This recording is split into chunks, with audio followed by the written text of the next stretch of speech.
कैसे हैं आप लोग। तो आज के वीडियो के अंदर में हम बात करने वाले हैं जिस पोइम के बारे में। उस पोइम का नाम है आई टू, राइट। और ये जो पोइम है, ये पोइम लिखी है लैंगस्टन ह्यूज ने। इसकी स्पेलिंग है HUGHES, बट इसको हम पढ़ेंगे ह्यूज। तो ये जो पोइम है आई टू, ये जो पोइम है आई टू, इसको शुरू करने से पहले मैं आपको बता दूं कि हर वीडियो की तरह इस वीडियो के अंदर में भी हम सबसे पहले टाइटल को समझेंगे, फिर हम पोइट के बारे में पढ़ेंगे, उसके बाद हम इस पोइम का कॉन्टेक्स्ट देखेंगे कि किस कॉन्टेक्स्ट में ये पोइम लिखी है, ताकि आपको रेफरेंस टू द कॉन्टेक्स्ट लिखने टाइम कोई मुश्किल ना आए। फिर हम ओवरव्यू को देखेंगे। उसके ओवरव्यू यानी कि हम एक शॉर्ट में एक आइडिया लेंगे कि ये पोइम कैसी है, किस चीज के बारे में है, उसके बारे में डिस्कस करेंगे। फिर हम लाइन बाय लाइन एनालिसिस करेंगे, जिसके अंदर में हम एक एक लाइन को समझने की कोशिश करेंगे कि इस लाइन का मतलब क्या है, अगर ये लिखा गया तो क्यों लिखा गया, वगैरह वगैरह। उसके बाद हम फिर थीम को पढ़ेंगे इस पोइम की, कि पोइम किस थीम के ऊपर लिखी गई है। देन फिर हम समरी और फिर पास्ट ईयर क्वेश्चंस को देखेंगे।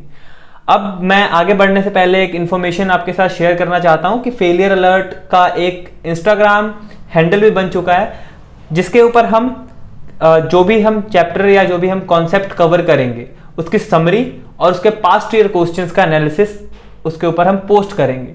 तो अगर आपको लगता है कि आपको उससे कोई हेल्प मिल सकती है, पास्ट ईयर क्वेश्चंस को पढ़ के पेपर में बैठने पे आपको कुछ हेल्प मिल सकती है, या आपको समरीज देखनी है, तो आप हमारे उस इंस्टाग्राम हैंडल को फॉलो कर सकते हैं। उसका लिंक हम आपको डिस्क्रिप्शन में डाल देंगे। तो आइए शुरू करते हैं इस पोइम को समझना, जिसका नाम है आई टू, मैं भी। ये पोइम लिखी है लैंगस्टन ह्यूज ने। तो जैसा कि हम अगर इस पोइम के टाइटल को समझने की कोशिश करें तो आपको पता होगा, या आप इस बात को समझ सकते हैं कि जब हम कहते हैं कि मैं भी, तो उस टाइम पे हम क्या समझाने की कोशिश कर रहे होते हैं कि यार कोई और भी है, ठीक है, हमारे अलावा कोई और भी है, जिसको हम ये समझाने की कोशिश कर रहे हैं कि सिर्फ तू ही नहीं है, मैं भी हूं। ठीक है, जैसा कि अगर आपका दोस्त बोले कि मैं तेरा पक्का दोस्त हूं, या मैं तुझसे सच्ची दोस्ती करता हूं, तो आप ये आप अपने मन में ही सोचोगे, अगर आप भी उसके अच्छे दोस्त होगे, तो कि सिर्फ तू ही नहीं है, मैं भी हूं। यानी कि जब हम किसी को ये समझाने की कोशिश करते हैं कि यार सिर्फ तू ही नहीं है, मैं भी हूं, तो वहां पर हम अपनी पोजीशन को दूसरे के सामने असर्ट करने की कोशिश करते हैं, अपनी पोजीशन दूसरे को समझाने की कोशिश करते हैं। वैसा ही ये कुछ पोइम है जिसके अंदर पोइट अपनी और अपनी कम्युनिटी की पोजीशन उस कंट्री के अंदर रह रहे दूसरी कम्युनिटी के लोगों को समझाने की कोशिश करता है कि भाई ऐसा नहीं है कि सिर्फ तुम ही तुम हो, हम भी हैं। ये इस पोइम का बेसिक टोन है, राइट। तो और बाकी इस टाइटल के बारे में हम जैसे जैसे इस पोइम को समझते जाएंगे, वैसे वैसे आपको ये टाइटल भी समझ आता जाएगा। और वहीं इस पोइम की बहुत अच्छी बात यह है कि आपको पोइट के साथ में एक तरीके की सिंपैथी भी फील होने लगेगी, अगर आप इस तरीके से सोच के इस पोइम को समझोगे या पढ़ोगे कि अगर आप वहां पर होते तो आप क्या सोच रहे होते। ठीक है, तो ये इस टाइटल के बारे में आप बस इतना अभी अपने दिमाग के अंदर में बैठा लो। तो अब आगे बात करते हैं अबाउट द पोइट के बारे में। तो इसके अंदर में क्या है कि लैंगस्टन ह्यूज जो हैं वो अफ्रीकन अमेरिकन राइटर हैं, पोएट हैं, कॉलम राइटर हैं, नोवेलिस्ट हैं और प्ले राइट हैं। आपको अगर बहुत कुछ याद ना रहे तो जो भी जैसे आपको याद रह जाए आप लिखना, जैसे कि पोइट हैं, राइटर हैं, प्लेस लिखते हैं, ऐसी चीजें।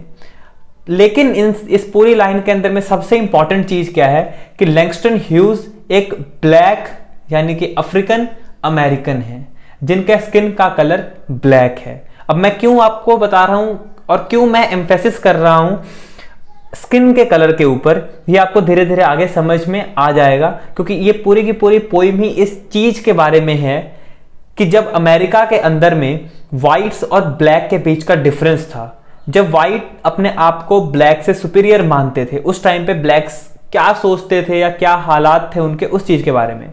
तो लैंगस्टन ह्यूज, ध्यान रखना कि वो एक अफ्रीकन अमेरिकन राइटर है, और क्योंकि वो अफ्रीकन अमेरिकन राइटर हैं तो वो लिखेंगे भी किसकी तरफ से, ब्लैक्स की तरफ से, उनकी बातें वो बताएंगे। दूसरा, लैंगस्टन ह्यूज एक मूवमेंट हुआ था, एक आंदोलन हुआ था अमेरिका के अंदर में, जिसको हम हार्लेम रेनेसां मूवमेंट बोलते हैं, 1920 से 1930 के बीच में हुआ था। तो उस मूवमेंट के अंदर भी वो एक लीडिंग फिगर थे, एक बहुत ही इंपॉर्टेंट पर्सनैलिटी थे जिन्होंने उस मूवमेंट को लीड किया था, ठीक है। और तीसरा आप इसके अंदर पॉइंट याद रख सकते हो कि लैंगस्टन ह्यूज की जो पहली पोइम थी वो 1921 के अंदर में पब्लिश हुई थी, ठीक है। तो अभी तक हमने दो चीजें देख ली, पहला हमने इसके टाइटल को देख लिया कि I2, दूसरा हमने देख लिया कि पोइट के बारे में हमने पढ़ लिया और हमें बेसिक इंफॉर्मेशन मिल गई कि लैंगस्टन ह्यूज एक ब्लैक या अफ्रीकन अमेरिकन है, जिसके कारण हमें इस पोइम को आगे समझने में और आसानी होगी कि पोइट ने ये बात कही है तो क्यों कही है। थर्ड पॉइंट जो है वो हम डिस्कस करने वाले हैं इसके अंदर में, कॉन्टेक्स्ट ऑफ द पोइम। अब जिनको नहीं पता है कि पोइम का कॉन्टेक्स्ट क्या होता है तो वो बस इतना समझ लें कि किसी भी काम को करने के लिए कुछ रीजन चाहिए, ठीक है। इसी तरीके से अगर आप कोई चीज लिखते हो या कोई चीज बताते हो किसी को, तो वो आप हवा में वो चीजें नहीं कर देते हो, आपको बताना पड़ता है कि उस चीज के पीछे का रीजन क्या था। अगर आपने कोई पोइट्री लिखी है तो वो कौन से कारण थे जिन्होंने आपको मोटिवेट किया उस पोइट्री को लिखने के लिए। अगर same goes with the essay, same goes with the story, कि आपने कोई भी काम किया है तो उसके पीछे के रीजन क्या रहे होंगे। तो किस कॉन्टेक्स्ट में ये पोइम लिखी गई थी, उसके अंदर हम दो कॉन्टेक्स्ट पढ़ेंगे। पहला हम पढ़ेंगे हिस्टोरिकल कॉन्टेक्स्ट और दूसरा हम पढ़ेंगे लिटरेरी कॉन्टेक्स्ट। हिस्टोरिकल कॉन्टेक्स्ट यानी कि अगर हम वापस जाके हिस्ट्री में जाएं, वापस 1920s 1930s के टाइम पे जाएं, तो हमें अमेरिकन सोसाइटी के अंदर में क्या देखने को मिलता है, किस तरीके से सोसाइटी के अंदर वहां के लोगों को ट्रीट किया जाता है, सोसाइटी कैसे आपस में डिवाइडेड है, या और क्या क्या चीजें सोसाइटी के अंदर में हो रही हैं। बेसिकली ये हो गया उसका हिस्टोरिकल कॉन्टेक्स्ट। और लिटरेरी कॉन्टेक्स्ट यानी कि लिटरेचर के वर्ल्ड में वहां पे क्या हो रहा था, जिस टाइम उस टाइम पे जो कुछ लोग लिख रहे थे वो किस टाइप की चीजें लिख रहे थे, ठीक है ना। जैसे कि अभी का अगर आप सिंपल सी बात समझो ना, कि अगर कोई मूवी ईद से पहले आती है तो यानी कि वहां के लोग क्या कर रहे, लोगों मूवी बनाने वाले को पता है कि अब ईद का टाइम है, लोग ऐसी मूवी देखेंगे, तो भाई उसको पता है किस कॉन्टेक्स्ट में हमको मूवी बनानी है। दिवाली का टाइम आ रहा है तो वो 15 अगस्त 26 जनवरी ऐसे कोई चीजें आ रही हैं तो देशभक्ति वाली फिल्में चलेंगी, तो उनको कॉन्टेक्स्ट पता होता है कि किस कॉन्टेक्स्ट में वो उस मूवी को रिलीज कर रहे हैं। उसी तरीके से लिटरेचर में भी होता है कि जैसी सोसाइटी होती है उस टाइम की, उसी टाइप का लिटरेचर होता है।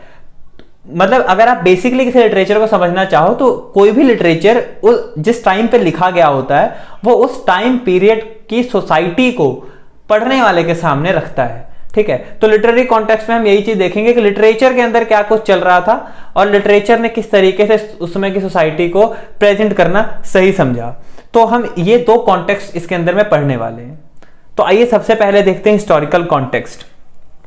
सबसे पहले मैं आपको हिंदी के अंदर में इस चीज को एक्सप्लेन कर दूंगा, फिर हम वन बाय वन इनकी जो सारी लाइंस हैं जो कि यहाँ पे पीपीटी के अंदर आपको शो होंगी, वो लाइंस मैं आपको पढ़ के बता दूंगा, ताकि कहीं पर भी अगर मुझे लगे कि कुछ समझाने वाला है, कुछ मिस हो गया है, तो मैं आपको समझा पाऊं अच्छे से।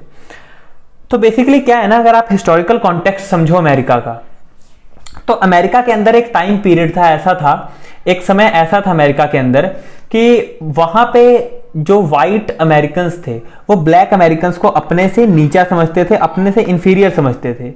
बेसिकली जो व्हाइट अमेरिकन्स थे वो ब्लैक्स को गुलामों की तरह ट्रीट करते थे। स्लेवरी या गुलामी तो उस टाइम पे बंद हो गई थी, लेकिन फिर भी जिस तरीके से, जैसे अगर आज हम कह दें कि देश के अंदर जात पात नहीं है, धर्म के नाम पे किसी से भेदभाव नहीं हो सकता, हमारी कॉन्स्टिट्यूशन की बुक्स के अंदर लिखा हुआ है, लेकिन अगर हम सोसाइटी की रियलिटी देखें तो ये चीजें मैच नहीं करती। वही वहां पे अमेरिका के अंदर हाल था कि वहां पे इमेंसिपेशन और प्रोक्लेमेशन हो गया था, मतलब ब्लैक्स को गुलामी से आजादी दे दी गई थी इब्राहिम लिंकन के टाइम पे। लेकिन हकीकत क्या था सोसाइटी की कि ब्लैक्स अभी भी बहुत हद तक व्हाइट्स के गुलाम थे। ऐसे नहीं कि मतलब उनको स्लेव की तरह रखा गया हो, बट जैसा उनके साथ ट्रीटमेंट किया जाता था, जैसा उनके साथ व्यवहार किया जाता था, वो बिल्कुल उसी किस्म का था जैसा कि आप किसी गुलाम के साथ करते हो, जैसा आप किसी स्लेव के साथ करोगे, ठीक है, ऐसा ही कुछ हो रहा था, ठीक है, स्लेवरी खत्म हो गई थी, लेकिन फिर भी बहुत सारे ब्लैक लोग जो थे वो वाइट अमेरिकन के घरों पे काम किया करते थे, छोटे मोटे काम जैसे कि खाना बनाने का, बर्तन धोने का काम, कपड़े धोने का काम, झाड़ू पोछा का काम, और थोड़े थोड़े पैसों में काम किया करते थे। और ये नहीं कि काम करते थे, लेकिन बात ये भी है ना कि उनको इज्जत भी नहीं मिलती थी उस किस्म की, बहुत ही नीचे नजरों के साथ देखा जाता था। एक तो ये चीज। दूसरी चीज, अगर आप पॉलिटिक्स के अंदर जाकर देखोगे तो उनको सेकंड क्लास सिटीजन माना जाता था। सेकंड क्लास सिटीजन क्या होता है? जिसको वोटिंग राइट ना हो। मतलब अगर आप किसी कंट्री के सिटीजन हो तो आप सबको पता है कि हम वोट देते हैं, उस वोट से सरकार चुनते हैं, ठीक है। तो जो भी उस कंट्री के सिटीजन होते हैं, जो भी उस कंट्री के नागरिक होते हैं, उनको वोट देने का अधिकार होता है। लेकिन अमेरिका के अंदर क्या था कि ब्लैक्स को वोट देने का अधिकार नहीं था, और बाद में अगर उनको वोट देने का अधिकार दिया भी गया तो कुछ ऐसी शर्तें लगा दी गई कि जिसके कारण प्रैक्टिकली वो वोट नहीं दे पाते, ठीक है। तो दो कारण हुए। पहला, स्लेवरी खत्म हो गई थी लेकिन स्लेव की तरह ट्रीटमेंट बंद नहीं हुआ था। दूसरा कारण, सेकंड क्लास सिटीजन माना जाता था उनको। और तीसरा कारण क्या था कि क्योंकि लोग उनसे नफरत करते थे, जो वाइट लोग थे, और इस साइड जो ब्लैक्स थे वो हमेशा कोशिश में लगे हुए थे कि किसी तरीके से भाई हमको भी सोसाइटी के अंदर में एक डिग्निटी भरी लाइफ मिल जाए, हमें अपने बराबर का समझे। तो क्या होता था कि जो मेजॉरिटी के जो वहां पे लोग थे, जो वाइट लोग थे, वो फिर उनको क्या करते थे? परेशान करते थे। बहुत ही ज्यादा मात्रा के अंदर में देखने को मिलता है कि मॉब लिंचिंग हुआ करती थी। तो बेसिकली क्या हुआ कि जो ब्लैक अमेरिकन थे वो जब देखा उन्होंने कि हमारे साथ तो बहुत बुरा व्यवहार हो रहा है, तो वो फिर उन्होंने क्या किया, अपने रहने की जो जगह थी वो शिफ्ट कर दी और वो न्यूयॉर्क सिटी के साइड में आ गए, हार्लेम नाम की एक जगह पे, ठीक है, या उसके आसपास के एरियाज के अंदर में। और वहां से फिर लोगों ने अपनी आवाज उठानी शुरू की, एक मूवमेंट की तरह। तो ये हिस्टोरिकल कॉन्टेक्स्ट था इसका, ठीक है। जैसे कि यहां पे लिखा हुआ है कि I Too was first published in Langston Hughes 1926 collection Weary Blues। 1926 में एक इन्होंने अपनी पोइम्स की कलेक्शन पब्लिश की थी जिसका नाम था वेरी ब्लूज, और उसके अंदर में इनकी जो पोइम है I Too वो पब्लिश हुई थी। सेकेंड लाइन क्या है? It was written during 1920s, जो मैंने आपको बताया। This was a difficult and dark period in American race relations. Segregation was legal throughout the country. Black Americans lived as second class citizens, confined to isolated neighborhoods and poor schools। क्योंकि वो second class citizen थे, सरकार को उनसे कोई मतलब नहीं था। क्यों? क्योंकि भाई सरकार को कौन चुनेगा? जिसके पास वोट देने का अधिकार है। सरकार किसको मनाएगी? सरकार किसके सामने गिड़गिड़ाएगी? सरकार किसकी जरूरतें पूरे करेगी? जिससे सरकार को मतलब हो, जिससे सरकार को फायदा हो, जो कि थे वाइट। तो इस कारण क्या था कि ब्लैक्स की गरीबी भी दूर नहीं हो रही थी। गरीबी दूर करने का दूसरा तरीका होता है एजुकेशन। तो उनको अच्छे स्कूलों में एजुकेशन भी नहीं मिल रही थी, यानी कि इन टोटल उनकी जो वहां पे सिचुएशन थी वो बहुत ही पैथेटिक थी। They often lacked the right to vote, जो हमने पढ़ा सेकंड क्लास सिटीजन का। थर्ड कारण, द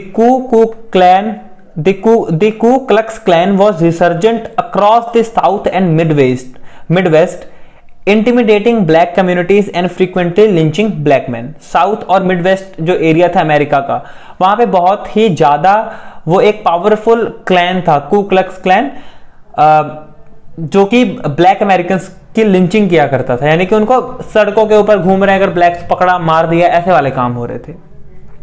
तो in response to the oppression they faced, black American built new institutions for fight for equal rights concentrated in northern cities.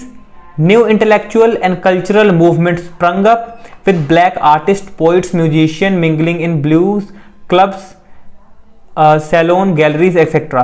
तो basically क्या हुआ कि उन्होंने अपनी जगह साउथ और मिडवेस्ट से शिफ्ट करके नॉर्थ के एरिया के अंदर में अपने आप को शिफ्ट कर लिया, और वहां पे फिर जो वहां के पढ़े लिखे लोग थे या जिन लोगों को नॉलेज थी, जो लोग आर्टिस्ट थे, कहीं कहीं ड्रामा परफॉर्म करते थे या कुछ लिखते थे, तो इन लोगों ने क्या किया कि एक नया मूवमेंट शुरू किया, अपने इंस्टीट्यूशंस बनाने शुरू किए और लोगों को इस चीज के बारे में अवेयर करना शुरू किया, लोगों को इस चीज के बारे में सेंसिटाइज करना शुरू किया और लोगों को बताना शुरू किया कि भाई हमारे साथ ये कुछ हो रहा है, देखो हम भी तुम्हारे जैसे ही हैं। ये सारी चीजें वहां पे शुरू हुई, एक मूवमेंट शुरू हुआ, ठीक है। It is also worth noting that at the time the poem was written, many white families employed black people as laborers, cooks, nannies and other form of domestic workers. Despite living in such proximity, however, these workers were denied equal treatment and relegated to the background. I2 clearly takes aim at such hypocrisy, criticizing the absurdity of white families relying on the labor of black people while denying them decency, respect and basic human rights. तो यही यहाँ पे लिखा हुआ है जो मैंने आपको बताया कि उनको अपने घरों पे छोटे मोटे कामों के लिए रखा करते थे, लेकिन उनको बिल्कुल ह्यूमंस की तरह ट्रीट नहीं करते थे। उनको उनके बेसिक डिग्निटी जो उनको चाहिए थी वो नहीं देते थे, अच्छे से बात नहीं करना, अच्छी सैलरी नहीं देना, अच्छी ट्रीटमेंट ना होना, ये सब कुछ उनके साथ हो रहा था। ये था हिस्टोरिकल कॉन्टेक्स्ट। फिर है लिटरेरी कॉन्टेक्स्ट। लिटरेरी कॉन्टेक्स्ट में आपको बस एक चीज याद रखना है, जो कि हमने पहले पढ़ा कि वो हार्लेम एक सिटी थी, वहां शिफ्ट हो गए थे। तो बेसिकली हार्लेम सिटी के अंदर जब वो शिफ्ट हो गए तो वहां पे क्या हुआ, जो भी इंटेलेक्चुअल्स थे, पढ़े लिखे लोग थे, आर्टिस्ट थे, जिनको कुछ समझ थी, उन लोगों ने मिलकर काम करना शुरू किया इस चीज की तरफ, और उन्होंने हार्लेम रेनेसा मूवमेंट करके एक मूवमेंट शुरू किया, जिसके अंदर वो क्या करते थे कि अगर कोई पोइट है तो वो पोइट्रीज लिख रहा है, कोई थिएटर आर्टिस्ट है तो वो प्लेस परफॉर्म कर रहा है, कोई टीचर है तो वो बुक्स लिख रहा है, कोई राइटर है तो वो बुक्स लिख रहा है, ऐसी सारी चीजें होने लगी वहां पे। और उसके बाद उन्होंने क्या किया कि लिटरेचर का सहारा लिया, बेसिकली लोगों को बताने के लिए कि भाई ब्लैक्स का जो कल्चर है वो ये है, ब्लैक्स को इंफीरियर समझने का कोई रीजन नहीं है, हमारे साथ बहुत कुछ बुरा हो रहा है, हम भी ह्यूमंस हैं, हमें ह्यूमंस की तरह ट्रीट करो, इक्वल रखो हमको, ये सारी चीजें लोगों को समझाने के लिए लिटरेचर का सहारा लिया।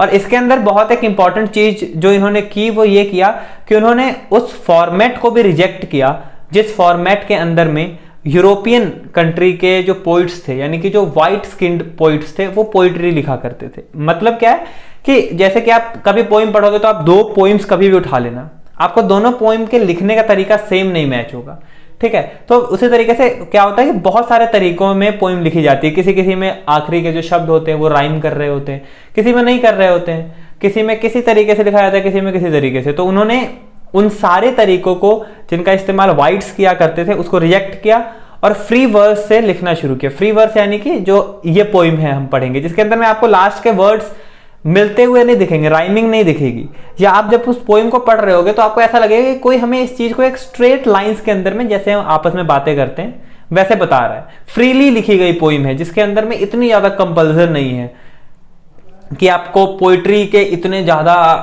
टेक्निकल चीजों पे ध्यान देना होगा, ऐसी चीज नहीं है। फ्रीली लिखी गई पोइम है, फ्री वर्स है, ठीक है। तो उन्होंने उस चीज का इस्तेमाल करना शुरू किया, ठीक है। यही यहां पे लिखा है कि Langston Hughes was one of the leading figure in the Harlem Renaissance, जो कि मैंने आपको बताया।